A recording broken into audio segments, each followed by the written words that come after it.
Easy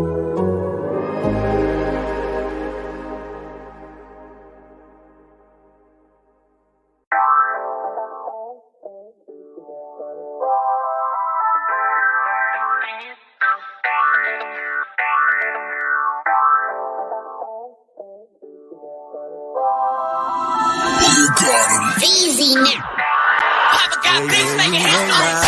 Come down. Ooh, you make my high come down. Always tripping when you come around.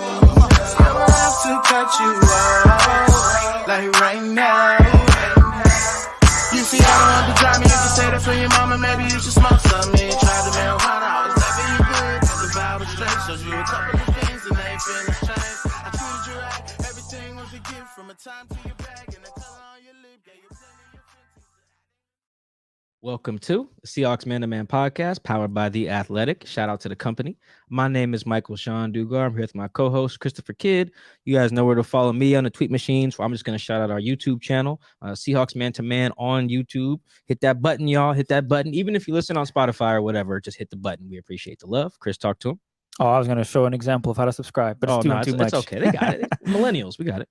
Yes, this is Christopher Kidd. You can follow me on Twitter at CKIDD206.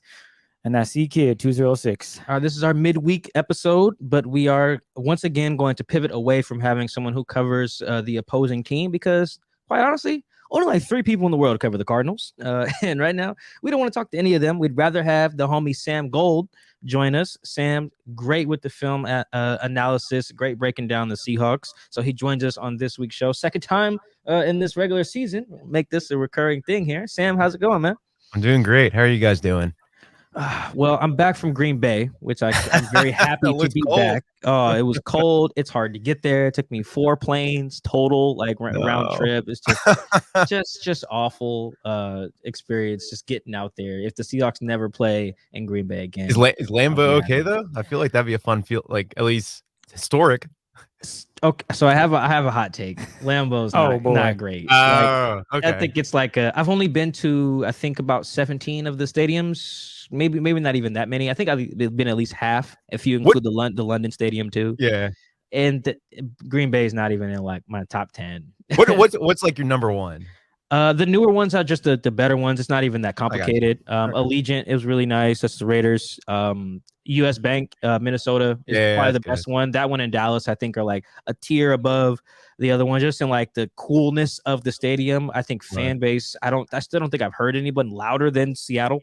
I haven't been to Kansas City, so maybe, or New Orleans. Those are the other 2 teams that probably compete for there. But like I've been to Green Bay for a playoff game, and that was not as loud as a Seahawk game, a regular season Seahawk game. So Lambeau's not there for me, man. SoFi is really cool. I haven't been there with fans, but I went last year for the Rams game. SoFi is cool. The way the screen is set up. Yeah, like the circular screen thing. Yeah, the circular screen thing is cool. Dallas's like screen thing is cool. Minnesota does a little bit too much, like pyrotechnics and stuff, but it's cool. Bet. Like they're trying. Whereas like Lambeau Field and Soldier Field are not those as historic as those franchises are. They need upgrades to their stadiums. Have you been to Washington? Like that's the stadium I grew up on, and then that's a horrible stadium. Yeah, I'm going. Are you going for in November 16th? Yeah, I'll be there in 2 weeks. Yeah, I was gonna say that's one of the worst stadiums in the NFL. You're gonna hate it. Yeah, no, not.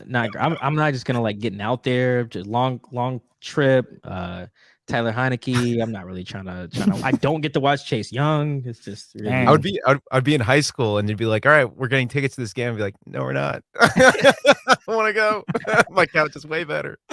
Yeah, there's some stadiums I can see why people just don't. Yeah. I haven't been to MetLife. I like to check that out.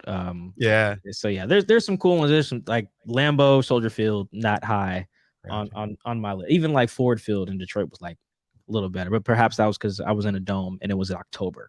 So I was just happy about being inside. So again, if the Seahawks never want to go back to Green Bay, cool with me. Nice. Cool. I'm all right. Let's play that game in London or like Mexico City or something like that. My minor hot take is that all stadiums should be domes, but I feel like that takes away from the authenticity of the game. Even though I just like domes, are more comfortable. Actually, hold on. That might be I might be with you on that. Why is that though? Let's hear the reasoning behind that one. My reasoning is pure. I don't like weather. I just don't like that it. coming.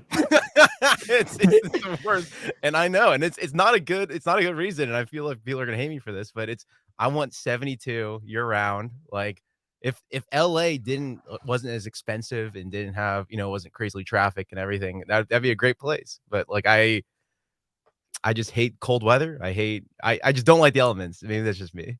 No, there's something. I think there's something to that. It's definitely from a competitive standpoint. It would just level the playing field. Yeah. I talk to my homies who like baseball, and I tell them sometimes, like, guys, you guys don't think it's weird that all the stadiums aren't constructed the same? Like, that's a huge deal. Oh, you mean one park favors pitchers, one park favors hitters? Yeah, it's interesting. That's not fair. What? No, I think that's like you need like advanced numbers to adjust for stadium size or construction. Where they have the Green Monster or whatever in Boston, or like Colorado, where you could hit a bomb if it goes 350 feet because of the altitude and then the stadium structure. Yeah, I thought that was weird. So very similar in football. It's like, oh, that'd be cool if everyone just had the same conditions every game.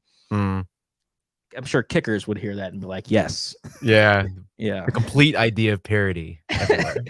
yeah, I like that. Huge tangent, but that was great. Yeah. I enjoyed it. No, people do ask me about which stadiums I like the best. So that's I got you. like Sam's not the only one, but yeah, Lambeau is not high on the list. Let's say that. Let's talk about what happened at Lambeau and just kind of what that means for the overall offense for the Seahawks in general. Because we've basically gotten to the point where we're right back in 2020, in the second half of the season, like, what's wrong with the offense again? And I've become one of those guys, told you this off air too. I'm getting to the hold on now, Russ not wanting to throw into the middle of the field very often is becoming more and more problematic the more and more I become a film nerd and a numbers guy, and then look like, hey, it's like a third of the field he's not using. Am I overstating that element? Because I'm inching towards that every year. I learn more and more about offense. It's not an unreasonable belief because it's true. The thing is that, okay, so let's start with like a very basic play concept. Quick game where you do like a 1-2 step out of shotgun and you're trying to throw a short pass with timing and rhythm. And the only thing that really matters is that you just stay in your rhythm with your footwork. You hit your receiver right as soon as they break. It's like a very standard concept that every single NFL team uses, and or that style of play. Seahawks love the stick concept. It's like one of Russell Wilson's his absolute favorite quick game concept because they've used it literally his entire career. And the open theory that I think it's true now is that he just likes throwing it outside because it's just easier for him to see that. And maybe there's truth to that. So the stick concept is you have your inside receiver, your slot running a stick route, which is essentially like it's basically a little hitch, but versus man, the stick receiver will continue outside. Against zone, your goal is to sit and find outside leverage in order to find space. Whereas on the next to him, you have your flat receiver or his goal, or it's an error route where your goal is to get to the sideline. And so the way a quarterback will read that is he'll go error route first on the outside. He'll then look at the stick. And then if neither of those open, you go to the check down. It's very 1, 2, 3, you're done. You don't buy time. You don't do anything. And you just do it. And that's it. And you're done. And they've used that play concept over and over and over. And so if you're a defensive coordinator and you're like, oh, they're probably going to run quick game right here, there's like a 75% chance to running a stick concept, at least on one side. So if you can plan your DBs for that, you can take it away. But the interesting thing is that it was like one of the first plays. It wasn't even a stick concept. It was an Omaha where you have a slot receiver running an out route and a fade route from the outside. So your out route should be open. And you're talking about the Packers game, yeah, Packers game, and that's just like your basic timing play. And Russell Wilson doesn't throw it. Like it's open, it's his free 5-6 yards. He doesn't throw it.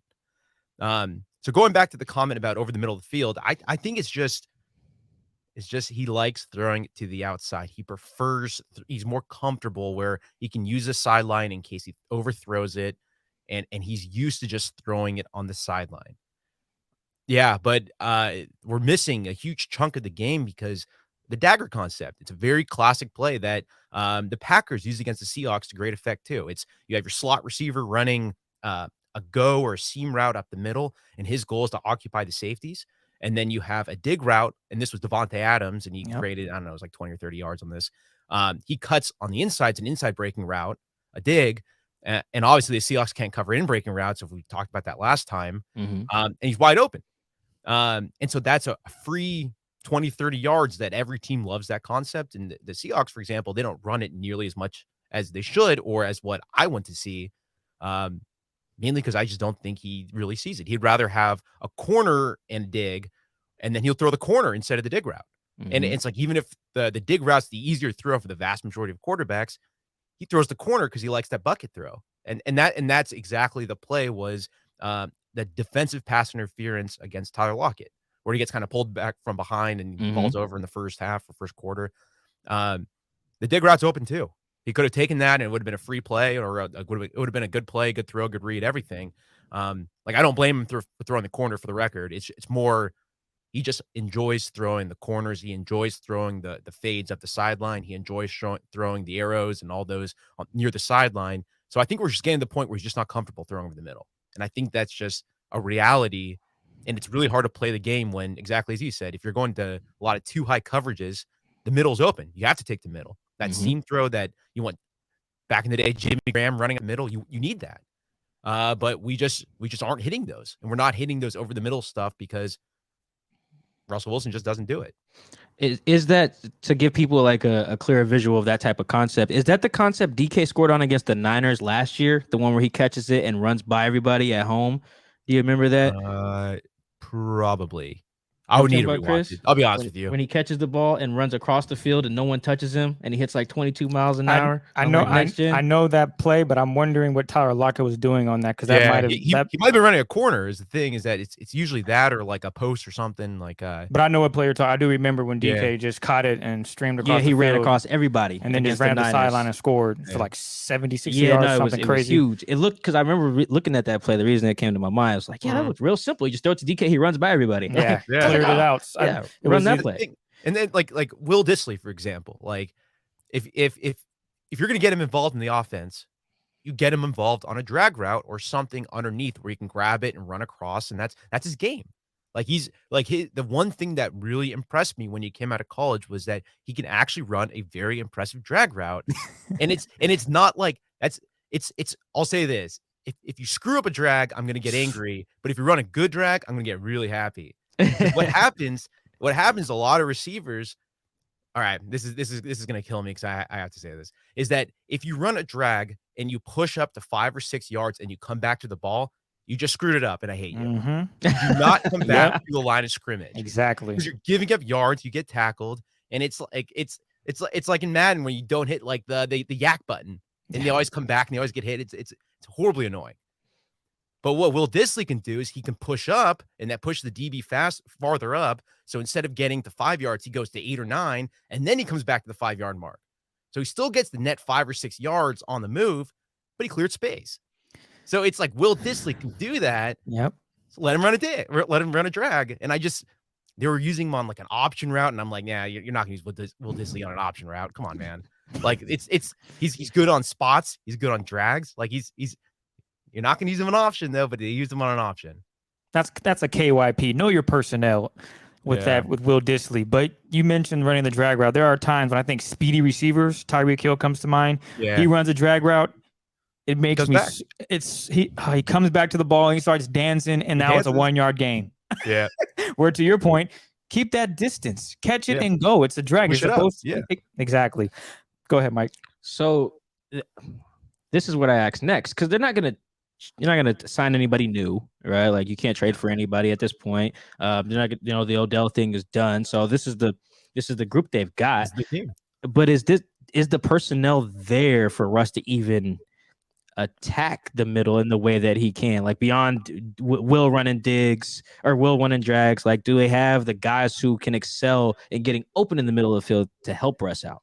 I think if Russ wanted to hit the middle, we would have a lot more dynamic offense. I'm just going to say that pretty bluntly. If we have every single receiver on this team, Metcalf can run a nasty dig. Lockett can run a nasty dig. Like it's I haven't really seen Eskridge run that many digs because we haven't really seen him. Who else? Swain? I don't know if I've really seen him run a dig. I'll put him on a drag instead. Yeah, it's kind of where it stops. So anyways, Metcalf and Lockett, you're gonna put them on a dig. And if we can run more like drive concepts where it's like you have like a drag underneath, give that to Swain or Disley, my boy, on the drag, and then put a dig behind it. That's an easy read. And you stretch the linebackers. And if Russell Wilson can see that, or if he wants to throw it, that's a good play. But we don't do it. So I think that one thing, especially this past game when they scored 0 points. When they score 0 points, everyone's getting yelled at. It's Pete, it's Russ, the O-line, the receivers. Like it's a little bit of everybody gets Shane. But specifically with Shane, when you have that limitation from in your passing game, how tough does that make it on him during the week trying to figure out how to beat, competent defenses? Yeah, it's a really hard question. And for this game, there's a lot of rhetoric around, I think I'm using that word correctly, rhetoric, that they should have ran the ball more, for example. Right, that the Packers were at light boxes, it was like 97% of the time or something like that. I saw some next gen stat. And then basically Collins had like over 4 yards of carry, and I'm with them. Like this is one of the few times that I'm downright shocked they didn't run the ball more. And that like it's, if you're going to miss a large chunk of the field, and as much as I like Wilson, this is a large chunk of the field and not be able to consistently hit that as all NFL teams can hit that, you have to make it up in other areas. And in the past, that was Wilson dropping that bucket fade route. That was DK Metcalf winning one-on-one. And that is what the offense has come down to. If they can win one-on-one, they can make plays. And that's pretty much the hard part of this, is that if they're not getting open against man coverage, in that respect, they aren't going to make plays to win. And this is just the issue that we're running into. So yeah, I mean, it's extremely difficult to stop that. So basically you have to make it up somewhere else. And then in my opinion, this game, it should have been more running the ball. And then Russell Wilson has to be more accurate. That's the other major thing. I want to hear your thoughts on getting your playmakers involved. You mentioned what Tyler Lockett and DK can do. How would you get them involved knowing that your quarterback doesn't feel comfortable throwing it over the middle, but you also need to get these guys targets because that's their strength? These two getting the ball results in touchdowns, results in points, which they didn't put up against the Packers. What would you do to get DK and Tyler Lockett involved, despite the fact that Russ might not be comfortable throwing it over the middle of the field? Stacked releases is the first thing that comes to mind. I want to see more stacks. I want to see a lot more twin stacks. I want to see a lot more trips bunches. I want to see them out leverage people. The drift concept was something I expected to see more. And I've seen Russell Wilson throw it, but they don't really run it very often. And that's something I thought we would see at least once or twice a game. The drift concept is basically, it's a play action concept where the backside receiver will run. If you're reading your cornerback's leverage to figure out what route you should run. So basically, if he has, if he's sitting on top, you're going to turn it more into a dig. If he has more inside leverage, then you'll start pushing up into more of a seam. And so that's the basic tendency of a drift route. And I expected them to run more plays like that. For instance, like that's something I expected them to use when I started breaking down Shane Waldron's offense when he was with the Rams. And I just thought they would bring that over more frequently, but they've gotten away from that. The other thing I would do is, I don't get why they don't run more play action just more consistently. Like and I'm trying to figure out when was let me find it. Where was it? When it comes to Russell Wilson in play action, I think he's usually really good.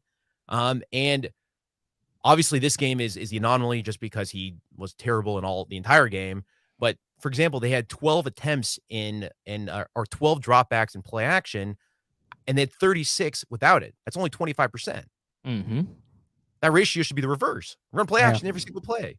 Like they were literally giving the run So why not run some play action or just hand the ball off? It's for me, it's less about getting the players involved in the sense of how would I use them differently? I think it's more about the consistency of play calling and exactly what you said before, know your personnel.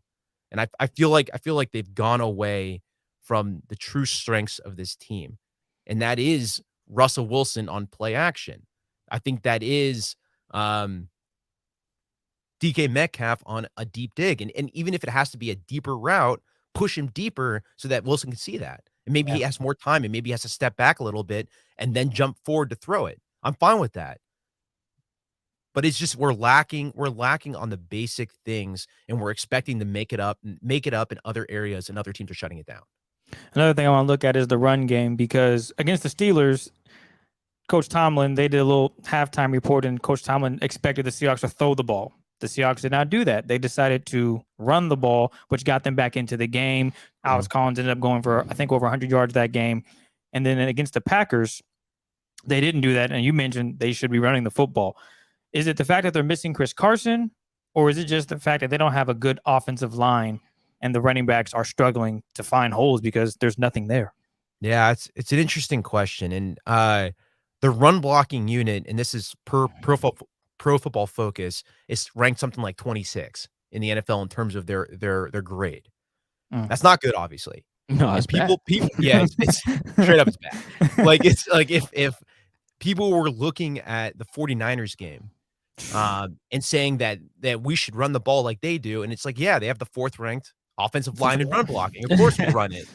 And it's like, what's if it's working, then do it. But typically, it's not working. But the thing in the Packers game is it was. And this is one of those rare times where I don't know whose decision it was. I'm going to throw it out and say it's probably Waldron. I don't get why they didn't run it. It was working for a large portion of the game in terms of his carries. You would see like a quick game throw getting 5 yards. Alex Collins would get the next 5 yards, be a first down. Then a first down. Then on the first down throw on the next play, Wilson would miss his receiver wide, and you would have a long second and long play. They're trying to run some sort of screen, like a tight end screen. That obviously fails because we can't run screens. And then now you're at a deep third down. Wilson either gets sacked or has to scramble, and we're not gonna go for it on 4th down, so we punt. It's like it feels like that's like been the what's happened on too many drives or too many. Maybe I just have PTSD or something. But no, that sounds like a Seahawks game. That sounds like every Seahawks game, not just this Packers game. Yeah, it just I feel like Waldron just isn't in his full groove in terms of sequencing plays yet. I think that's the one thing that I think other coordinators, like when you watch like McVay or even Kyle Shanahan, no matter what people think of him, I think he's really good at scheming and coordinating sequencing plays. And that's something I think that's something that we're missing right now. And maybe we just need to give Waldron more time because this is his first time doing it. How much time does he need? Because shoot, we in week 10. These boys or going on week 11. These boys is 3 and I don't even know what week we're going in. They're 3 and 9, 6 going in 3 and 6, and it's not looking good. Shane is clearly struggling with some of these calls. Hell, I saw Deebo Samuel line up in the backfield and score a touchdown. I'm like, they could give that to DK and let him try it. I don't think they would ever do such a thing. Eskridge is the guy you should do that. Yeah, to Eskridge. And you know what? Eskridge's not even getting any playing time. They want to ease him. They want to ease him back in for whatever reason. Maybe they're worried about him getting hurt. But one more question about the offense. In regards to DK and Lockett, if they do attack the middle, it's a win-win situation, right? You mentioned it earlier. You were saying that and for example, against the Packers, they were playing the 2 high safeties. If they go over the middle, we're looking at a completely different ball game. Yep. Why not just do it? Is it as simple as Russ is really comfortable just throwing out to the numbers, and we're going to stick with that no matter what happens? Yeah. And if we lose this game, we'll figure it out next. I mean, I just don't understand how they could see that and not make any changes, because they have the iPads there for them to see everything. You can make adjustments. You go into the second half. Okay, we should probably run the ball. Okay, the middle's wide open. Let's just take it. Yes, my conspiracy theory on this. Here we go. I'm a big conspiracy and I'm sports-wise, I am not a political conspiracy. This is not a political conspiracy. Yes. It's not political. Make that very clear. Conspiracy. No, I already lost my train of thought. My conspiracy theory is that they saw that Russell Wilson was inaccurate, They were like, oh shoot, if he throws it too high or too far, that's a pick. And if you throw it in the middle and you can't hit that hole, that's a pick all day. Okay. And throwing it to the outside allows a margin of error and safety. And maybe that's it. That's my conspiracy theory. It makes sense. Yeah. Does jet fuel melt steel beams? I don't know. We'll discover that later. Oh man. I've been people who watching like, why is Mike not looking at the screen? I was trying to quantify some of the stuff we were talking about earlier. The Seahawks are 14th in early down play action rate.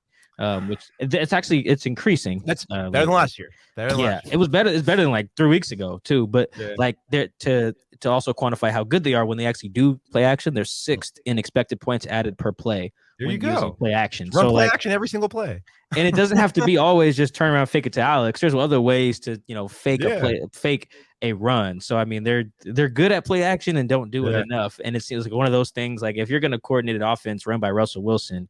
Like, yeah, you should be running play action. Who leads the league? I bet you it's like 60% or something, but they should be running we're probably at that point. A super high rate. Like you said, there should be some type of, I'm going to write this in a story I'm about to put out by Wednesday. There should be misdirection of some sort, probably on every play. Every single play. Every single play should either have orbit motion or jet motion. Just give me one or the other. I don't care which one.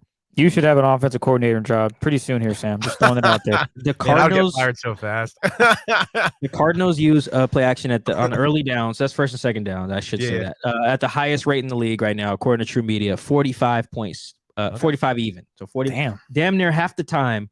Kyler, or I guess Colt McCoy's numbers are in that too. They're using, which is good because I mean, what are we at? Is it? You said 14th at what percentage? Was it 25? Oh, sorry, I didn't read the percentage. They're 14th at 34.6. Okay. For the right. Early down play action. So obviously doesn't include any more. Jack that up.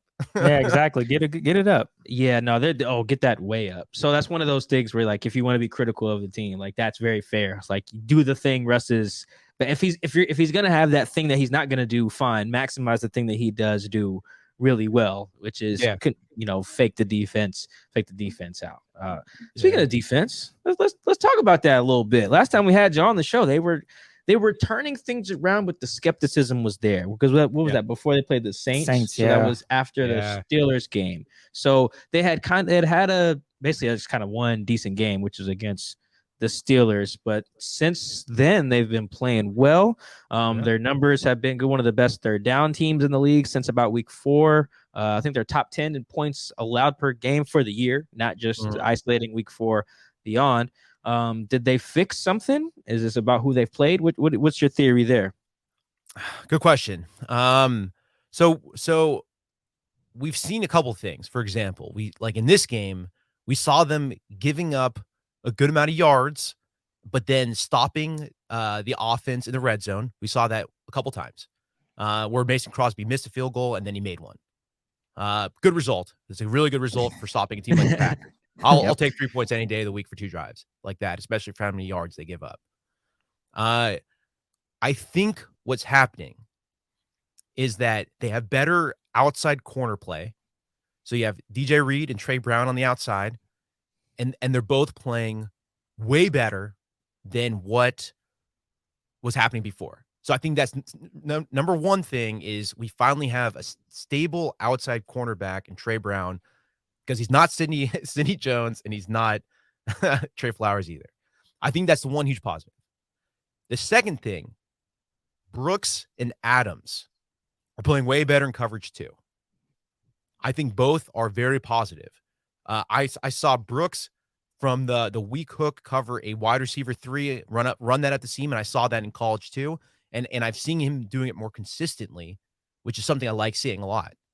He flipped his hips. He was there. He made the throw impossible. It was like an over route.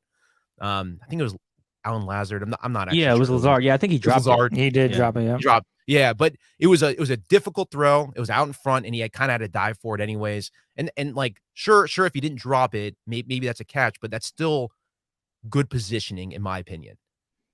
Obviously you hope he breaks it up, all those other things, but that's for where he was. I'm okay with that. So I think that's the second thing. I think the run defense is also getting better. I think they are being more aggressive in terms of how they're attacking their gaps, running downhill, and getting into the backfield in that sense. Now I'm not sure what the stats say on that, but that's just my general observation in that respect. The issue, obviously, from that is that the defensive line is so aggressive that the screens behind them are terrorizing them. Non-stop openings, even when they dropped 7 or 8 into coverage, because the defense would drop 5 to 10 yards back or whatever their drop was on that play. And the defensive line was already so far up, and Aaron Jones would have 3 or 4 blockers helping protect him down the field. I think the other thing we're seeing is Ryan Neal is also getting some more play time, and he needs to continue getting more play time. He played 11 snaps, and I thought he played pretty well on the vast majority of the snaps. I think the debate we get with Ryan Neal is, and I think we talked about this last time, is how much should he play in terms of what personnel grouping? Because if you put him in, then they're a little bit weaker against the run. As if he's that third linebacker, and you're not going to take a guy like Jordan Brooks out. So the question is, when is he actually going to play? And if you add up Jordan Brooks' snaps and Ryan Neal's snaps, you get 74, which is the total snaps in the game. So I mean, it was probably like almost a direct 1-for-1 kind of breakdown there. Something close at least.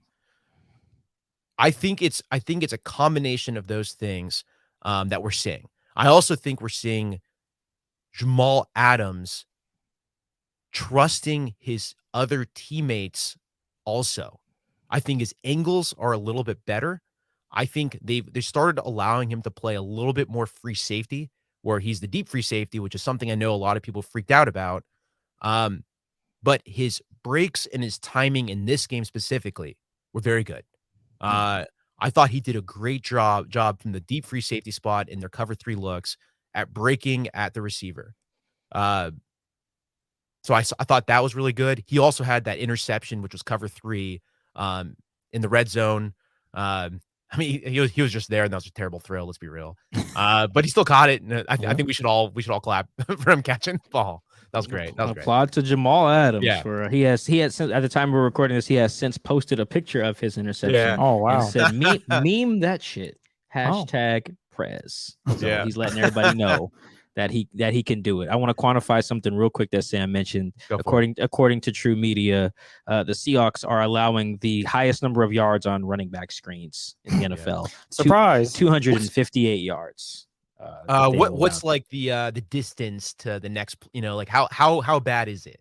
Okay, great follow-up question, Let's do it. Sam. Cleveland Browns are number 2 in passing yards allowed on halfback screens. I haven't isolated receivers or tight ends. This is just running back screens. I think it's mostly running backs that we have the problem with. Yes, the Seahawks are allowed 258. The Browns are second with 175. So it's 80 yards. Yeah, so it's a pretty significant margin, and the Browns have played one more game than the Seahawks as well. More than 80 yards. Yeah, so that's a raw number. It's not per game. So yeah, that's pretty bad. What's the like the average? Like what's like the median? The median seems. How many should they allow? Well, it gets kind of murky here because like for example, the Bears are like 16th, right? Okay. Like, and the Packers are 15th, and Philly is 17th at 63. So like the Bears are right there at 66 in the middle, but that feels really low for the median here. It seems low. Yeah, because once you get out of the top 10, you have no other teams that have allowed 100 yards. All right, so maybe it's like what is it, like a right tail or I guess it'd be a left tail distribution where you have all the you have all the numbers with the Seahawks. Yeah, so it's a little funky there, but they're just not a good screen defending team. You keep going. I just wanted to, when you said that, I was like, let me give a number for that because I was looking that up yesterday. That's how I found it so fast. It's good context. They're very bad. It's really bad. They're also actually bad at running screens. They're horrible at running screens too. Let me see if I got a number for that. I think they might. 28. It's worse in the NFL because it looks bad. No, this can't be right. It's 29th in the league, and it says that the Seahawks have netted 21 passing yards on halfback screens. Because the thing is that we were negative in this game. Oh, so that means I guess that would make sense. Yeah, the Seahawks only have this. The True Media only has them at running 4 halfback screens all year, which actually that might check out though. It's like 1 to Carson against the Vikings, 1 to Alex against the Rams, which I remember, 1 to DJ Dallas against Pittsburgh, and another to Alex Collins against Pittsburgh that lost 3 yards. I think that number might change if I add receivers. And tight end. I think because we do tight ends a little bit too much. Oh my goodness. I'm like, yo, the Gerald Everett stuff, I get it. He's physical, but it's got to cut it out. So here's the context there. I love that we're just pulling all these numbers up in real time too. The more context. This is fun. Just pulling up numbers. The Seahawks go up to 25th in passing yards if I add receivers and tight ends to that number, and that's 128 yards. So that's another 100 yards that they've gained on screen. So they're not the worst screen team in the league. They are one of the worst screen team. Do you have that? The worst is Baltimore. Baltimore's worst. The Baltimore's the worst when you do halfback screens, or if I add receivers and tight end screens. Is that like lack of doing it, or because I feel like do they still do it, or is it just like they're just bad? I think it's a little bit of both. They are last in screen attempts, so that's part of it as well. Like the Seahawks are not a screen team. They know who they are. Exactly. The Seahawks are 20th in attempts, if you account for running back screens, halfbacks, or tight ends and receivers, and then like 25th or something like that in yards. So they don't run it a lot and they aren't good at it, but just like when you watch them do it, you're just like, why are we still doing this thing? Yeah, we shouldn't do it, at least at tight ends. I want to see another one to the running back after doing a ton of play action. I want to see that like the classic Todd Gurley slip screen where the entire team goes, the entire offense goes one direction and Todd Gurley's on the other side. I want to see one of those to Carson just to check it out. But then if it doesn't work, then never do it again. Like that'd be like my thought process. Like it's how I play Madden. I'm gonna try it once. And maybe I'll try it again later, It's funny. I asked Russ about I know we're talking about the defense, but this is fun. I asked Russ, I said, hey, what's going on with the screens? And he the first thing he cited was like one that worked in week 1 to Gerald Everett. And it actually didn't count because of an illegal block in the back on Alex Collins. But it's like if you have to go back to week 1 upon answering the question in week 10, then that means you're not doing the thing right. Not a good answer. I mean, it was an honest answer. Like, he's right. That's the best screen they've run all year, other than the one they ran one to DK against the Niners. That worked really well, too. For the most part, the Gerald one was the best one. It was the first one they ran, and quite literally have not been good at it since then. Not very great. I want to stick with the defense. I'm curious because you said that the cornerback play has improved. And if you're watching the games, it has. But you know what hasn't? It's the pass rush. Right now, they're 18th in pass rush win rate. Whew, that is a mouthful. 29th in pressure rate, 29th in sacks, and 23rd in pressures. I don't know if this defense, if the corners can continue to play as well as they are, if your pass rush is going to be this atrocious. Yeah. Do you see that becoming a problem if the pass rush doesn't improve over these next 7 weeks? Yeah, it's definitely not a good. I'm wondering if they've also blitzed less frequently too. That's something I'm interested in knowing, because in doing a 4-man rush, which is what we've been doing a lot more, I think, more recently, and maybe I'm completely wrong on this, so we'll stat check that later. I'll let Mike do that one. I'm on it. Keep going. You're good. Yeah, so the coverage is different. The coverage has been a lot different in the last couple weeks than it was at the beginning of the season. The beginning of the season, when I started watching them, they were playing a lot more cover 3, cover 1 while throwing in the cover 2. It was more in that respect, or that's how I viewed it, was majority cover 3, cover 1, and then cover 2 was their changeup. We've reversed that. We're playing a lot more 2 high now. We're playing a lot more cover 2. We're playing a lot more cover 6.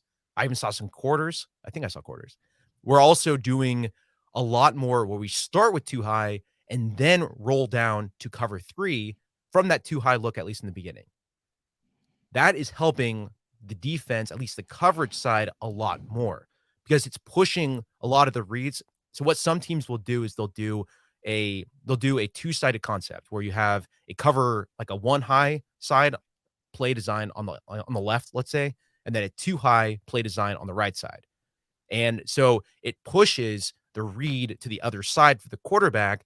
But then since you're playing the reverse coverage, it actually means you're actually ready for it.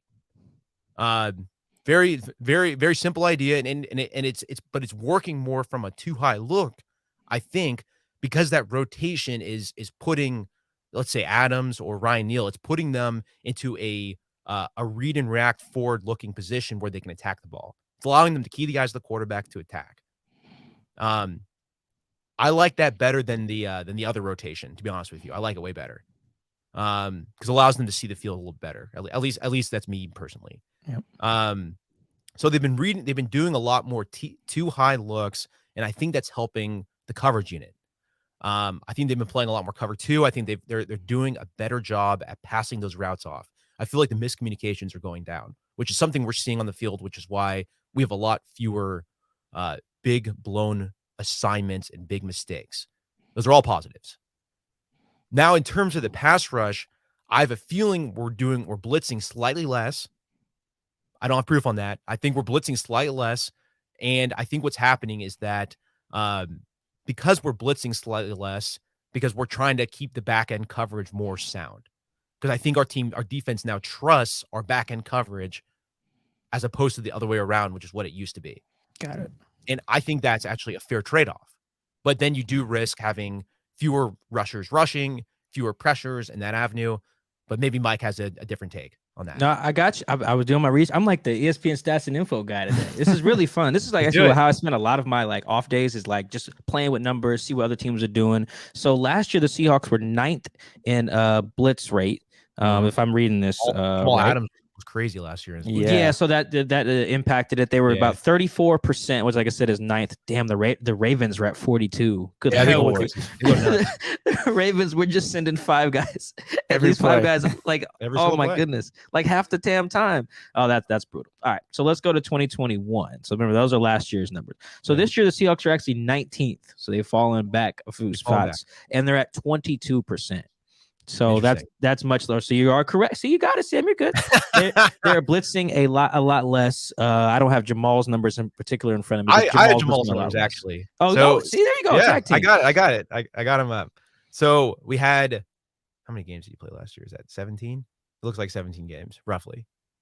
Maybe he missed one. Oh no, he missed a few. Yeah, he played like 12 games or something like that. Okay, so he blitzed 106 times. Damn. Last year, he rushed a passer 106 times. He got 34 pressures on that per Pro Football Focus. Crazy breakdown. That's good. Which is why he led all defensive backs or whatever in sacks. He did that. He broke the record. Mm-hmm. Really good blitzer. So if he played 12 games or 13 games or whatever he played, that means he rushed the passer basically 8 snaps a game. Yeah, that's about right. That's about right. Yeah. Yeah. This game, we're already at 9 games, and he's rushed the passer 41 times. So that's 4.5 times a game. So he's literally rushing half as much. Yep, that'll do it. Yeah, and he has a lot fewer pressures because of that. No sacks, and people are freaking out about his sack numbers, which makes no sense. He's a DB, guys. No, Pete said it actually in the press conference. He was like, "Yeah, people keep talking about his sack numbers. He's a freaking DB." Pete doesn't say freaking very much. Like he's pissed. Yeah, and this is like the year that they're actually using him like the Jets did. They're using him exactly like the Jets did. And I like that. It's better. And we talked about this where he was getting unfairly criticized for a lot of the blown assignments and stuff like that. I did a video on it, and it's true. And I mean, now he's playing well, and other DBs are playing well, and now he can actually finally play well. And his last 2 games have been great. Well, pass rush, get it together so everything can come to sync, and you guys can go on a crazy run. Yeah, and who knows? Taylor. Yeah, yes. It's pretty much Darryl Taylor and some guys. I will say for which is problematic because they invested in that position if nothing else. Yes. You know, like paying Puna, paying Carlos, paying Carey. Like they paid dudes with I mean, I know they got rid of Jay Reed, but they basically paid guys with the expectation like we are going to. They invested in that position more than probably any other position. I would argue. I mean, they invested in corner, like they signed like 8 of them, but that doesn't really like in terms of dollars allocated to the defensive line. It's to that like aspect of the game. The only thing the pass rush is doing really well is batting passes down. You're doing good at that. Yeah, I didn't realize that was like quantifiable until last year. The Seahawks are actually, for those curious, 3rd and batted passes at the line. So this is not just like passes defense and coverage. This is like Al Woods, Puna. Yeah, they're getting their hands up. They're 3rd in the league. They have 13 in 9 games. The only teams that are more are the Dolphins and the Cardinals, and the Dolphins and the Cardinals. Cardinals have 15. Dolphins have 14. So just one more. And both of those teams have already played 10 games. Yeah. So what's interesting is that now you mentioned that there was a play in the red zone where Poona Ford got a batted pass. He got hit in the face. Oh, he got hit in the face? And the ball smacked him in the helmet. I say the Seahawks should have 12, but continue, Sam. Yeah. So face batted pass. It was great. I'm in. It makes it even better to me. And they actually did a drop 8 coverage where they dropped 8 and only rushed 3 because Brian Moan, he dropped back into like a crosser roll. He probably could have had a pick. Yeah. That was a pick potential. And Brian Moan was breaking on it. He was looking at it. He's like, this is mine. And the pass gets broken up. And it was to Devontae Adams. And Aaron Rodgers didn't see him. But Brian Moan could have had a pick if Poona Ford didn't get hit in the face.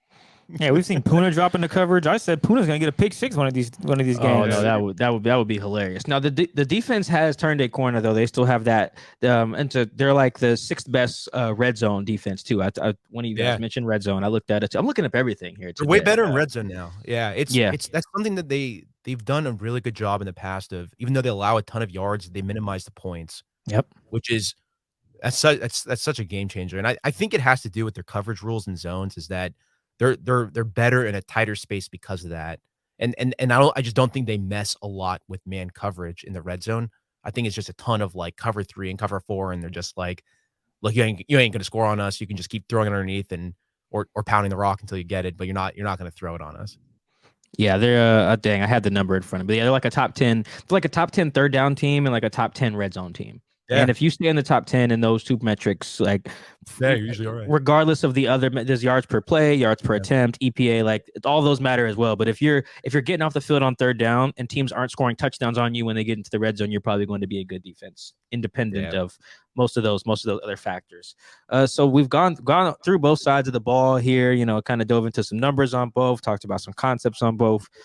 So what happens now, Sam? Where's your confidence level on what happens? Here's my question: Is Russell Wilson starting next week? He's starting. He's going to be out there. Did he get benched in this game? Like, should he have been benched?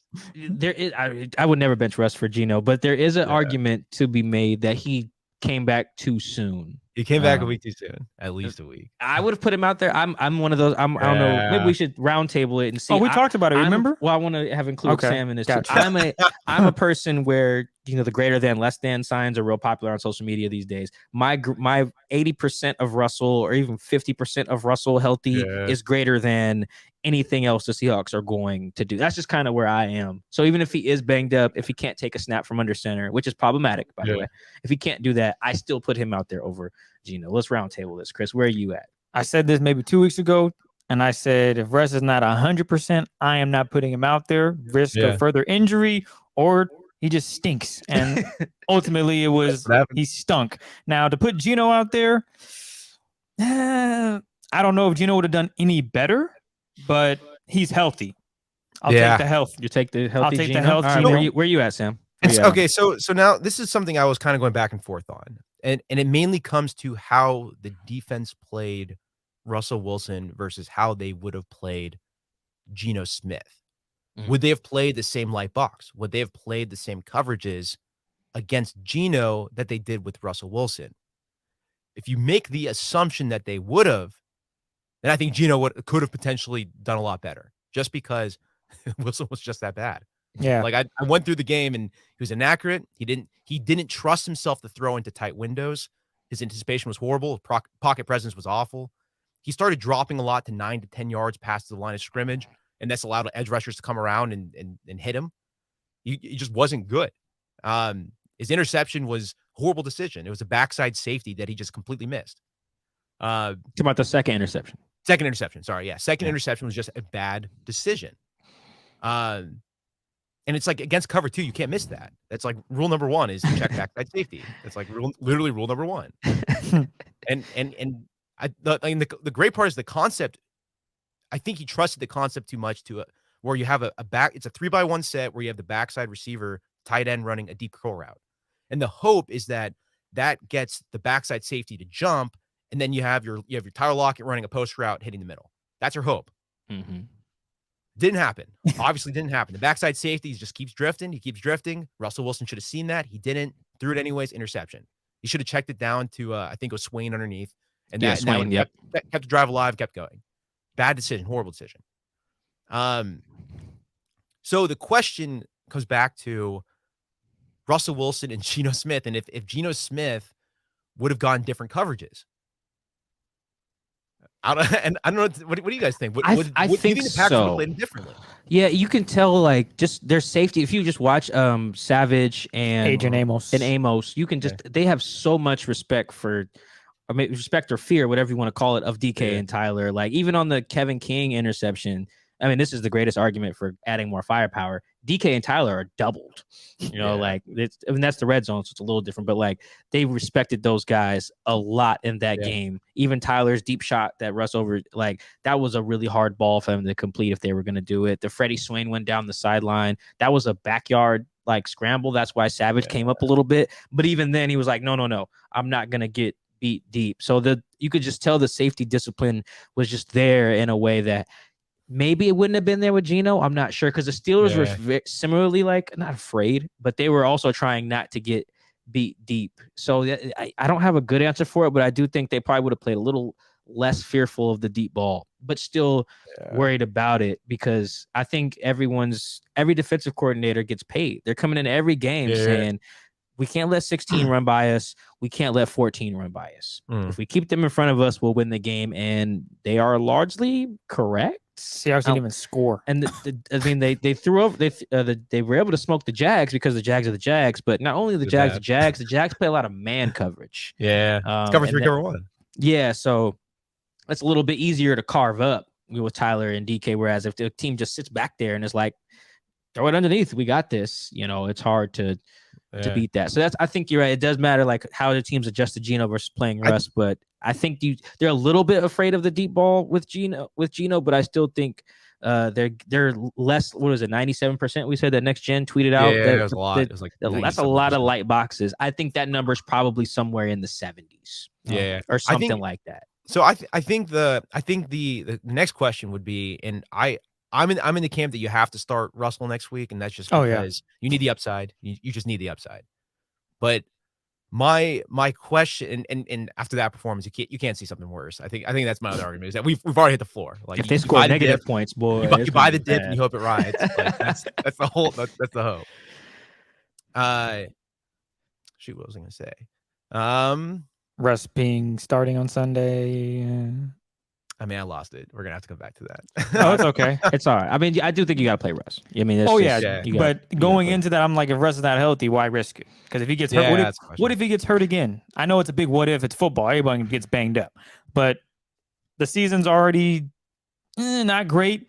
Do you put him back right then and there? Do you let him rest an extra week? And that's what the Cardinals are going to be faced with coming Sunday. Do they let what's the backup's name for the Cardinal? I just forgot. Colt McCoy. Colt McCoy come out. He's also there. hurt too, though. So I don't know. Oh well, yeah. Is Kyle healthy? Is he healthy now? They're thinking about it. So yeah, we don't know. That's why we're talking to you instead of someone who covers the Cardinals. It's so just the thing is, what they're thinking, do we rest Kyler and then go into the bye week, and then he'll be healthy for when they return from the bye week, or do they put Kyler in there, try to get a win, and then go into the bye week?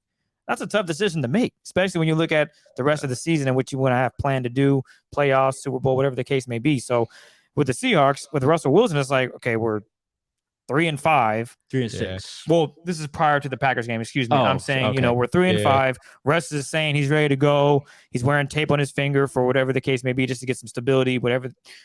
He's playing. Maybe Pete's thinking, do I risk it? Hell, you had Cam Newton available. Should have grabbed him after the first one. That's what I said 5 weeks ago. We should have grabbed Cam Newton. And some lady was saying that, Cam was throwing like 8 interceptions or 11 interceptions to 8 touchdown passes. And it's like, well, he also was running the football. He's a dual quarterback. The last game, he looked great. I haven't watched any of the Packers or Panthers. I saw the highlights. I haven't watched it in detail, but I casually watched it, and he looked fine for the Red Sox. My thing was, after that first loss, they should have called up Cam like, hey, which I think they did have conversations, but they talked to him. It probably wasn't a good fit. Cam probably didn't want to come in. I'm not reporting this. I don't know if this is factual. Cam probably didn't want to come in knowing that Russ is going to return eventually and be on the pine, where he knows that he can make a difference for a team. To actually get play time. Exactly, but be a bench guy. That was an option that would have been nice to see, because Cam would have got you 2 or 3 wins, in my opinion. Yeah, easily. Yeah, he just didn't want to compete with Geno. Like I think that's a fair. Oh, compete with Geno. Okay, that's a different point than I. I think that's kind of my understanding of it. The same thing as if they'd have called him when Sam Darnold was healthy. He'd be like, I'm not competing with Sam, nor am I going to back up Sam. I'm better than. Can I play? Then yes, I will show up, and I think that's a understandable reason to not sign. So I remember my thought that escaped. Okay, here we go. We bought enough time. Here we go. We bought enough time for me to remember it. So the question that I had was that, assuming ideal play calling, with how Russell Wilson played, like ideal play calling meaning more runs with Alex Collins, more play action, get rid of those screens, like you're running more stacks and stuff like that. Is there a scenario with how Russell Wilson played that they would have won that game? Probably. Yeah, I think so. But think now that I think about those overthrows over the middle, maybe that results in a pick. I don't know now. He has some iffy throws, but I do think that the run game would have really helped as well. I think it's a little overstated how how strong it was. There was a lot of like 1 yard runs and a couple zeros in there, but he had like 4 or 5 good ones that really helped, which is fine when you run the ball 10 times. I just think when you're running it more, it just if you look at some of the bad games that Russ has had, sometimes the only touchdown they did score, because they've had games where they only score 1, and sometimes that has just been a rushing touchdown. The Rams game last year down in LA, I think Alex Collins had their only touchdown, and Russ threw like 3 picks. That was like one of the other worst games that I've seen from him. But I mean, it's also the Packers too, or for some reason they match up well. And it's like, you look back to, I looked up PFF's like Russell Wilson's grades, and this was his lowest grade of his career was this game. And then you look back, and his second lowest grade was also the Packers back in 2016, where he got like a 37. He threw like 4 picks or something. Yeah, it was awful. It was awful. And so maybe there's something about the Packers. I don't know.